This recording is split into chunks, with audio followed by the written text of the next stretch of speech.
வணக்கம். அனைவரையும் வழிகாட்டி ஜோதிடம் மூலமா வரவேற்கிறேன். இன்று நாம் முந்தைய வாஸ்து பதிவின் தொடர்ச்சியை காணலாம். திரையில பார்த்தீங்கன்னா சதுரமான ஒரு மனையை 4ஆக பிரிக்கும் போது அந்த மனையில் பஞ்சபூதங்களான நிலம், நீர், காற்று, நெருப்பு மற்றும் ஆகாயத்தின் அமைப்பு இப்படித்தான் இருக்கும். இதன் அடிப்படையில் தான் நாம் அறைகள் அமைக்க வேண்டும். மேலும் நான் முந்தைய பதிவில் கூறியதை போல நன்மை தரும் அடிகளின் விவரங்கள் திரையில கொடுத்திருக்கேன். இந்தந்த அடிகளில் வீட்டில் அமைப்பு மற்றும் அறைகளின் அமைப்பு இருந்தால் அதற்கேற்றாற்போல் நமக்கு பலன்கள் கிடைக்கும். 8 திசைகளில் முதலில் வடகிழக்கு திசையை பற்றி பார்ப்போம். அதாவது நார்த் ஈஸ்ட் திசையை பற்றி பார்ப்போம். ஒரு வீட்டின் மனையின் மிகவும் முக்கியமான திசை வடகிழக்கு திசை. ஏனென்றால் நம்முடைய வீட்டிற்கு நேர்மறையான சக்தி வீட்டிற்குள் வரும் பகுதி இது. அதாவது பாசிட்டிவ் வைப்ரேஷன் வீட்டிற்குள் வரும் பகுதி இது. மேலும் இதனை ஈசான்ய மூலை என்று குறிப்பிடுவர். இந்த வடகிழக்கு பகுதி எப்பொழுதும் சுத்தமாக இருக்க வேண்டும்.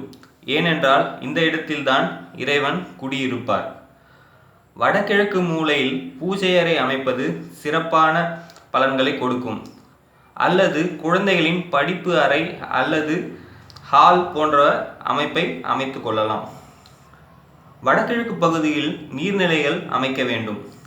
கிணறு, போர்வெல், நீர் தொட்டிகள், மழைநீர் சேமிப்பு தொட்டி அமைப்பது சிறப்பான பலன்களை கொடுக்கும். வடகிழக்கு பகுதியில் பொதுவாக லாஃப்ட், அலமாரி, கழிவறை, குளியலறை, செப்டிக் டேங்க், மாடி படிக்கட்டுகள் ஆகியவை அமைக்கக்கூடாது. அப்படி அமைத்தால் அந்த வீட்டிற்கு தெய்வத்தின் மூலம் எந்தவித அனுகூலமும் கிடைக்காது. மாறாக நோய், பணவிரயம், துர்சம்பவங்கள் ஆகிய தீய பலன்களை கொடுக்கும். வடகிழக்கு பகுதி பாதிக்கப்பட்டால் ஏதாவது ஒரு குறை அந்த வீட்டில் இருந்து கொண்டே இருக்கும். எந்தவிதமான ஏற்றமான பலன்களும் கிடைக்காது. பொதுவாக இந்த பகுதியை தாழ்வான பகுதியாகவும் இடம் காலி அதிகமாக இருக்குமாறும் அமைத்து கொள்வது சிறப்பு. ஏனென்றால் நம்முடைய வீட்டிற்குள் சூரிய வெளிச்சம், நல்ல காற்று மற்றும் நேர்மறையான சக்தியை கொண்டு வரும் பகுதி. அவற்றை தடுக்காமல் இருப்பது நல்ல ஏற்றமான பலன்களை கொடுக்கும்.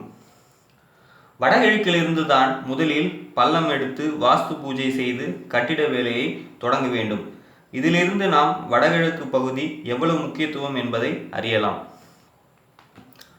வடகிழக்கு பகுதியில் துளசி மாடம் அமைப்பது சிறப்பான நற்பலன்களை கொடுக்கும். வடகிழக்கு பகுதிகளில் சிறிய வகை பூச்செடிகள் அமைப்பது நல்லது. ஆனால் உயர்ந்த மரங்களை இந்த பகுதியில் அமைக்க கூடாது. அதேபோல் தேவையில்லாத எந்த பொருட்களையும் இந்த பகுதியில் போட்டு வைக்க கூடாது. வடகிழக்கு பகுதிகளில் கண்டிப்பாக ஜன்னல்கள் அதிகமாக வைக்க வேண்டும். இந்த பகுதியில் என்ன செய்யக்கூடாது, என்ன செய்ய வேண்டும் என்பதை பற்றி பார்த்தோம். நாம் அடுத்த பதிவில் மற்ற திசைகளின் அமைப்பை பற்றி பார்க்கலாம். இவ்வுலகில் உள்ள அனைவருக்கும் எல்லா வளமும் நலமும் கிடைக்க இறைவனை வேண்டி விடைபெறுகின்றேன். நன்றி, வணக்கம்.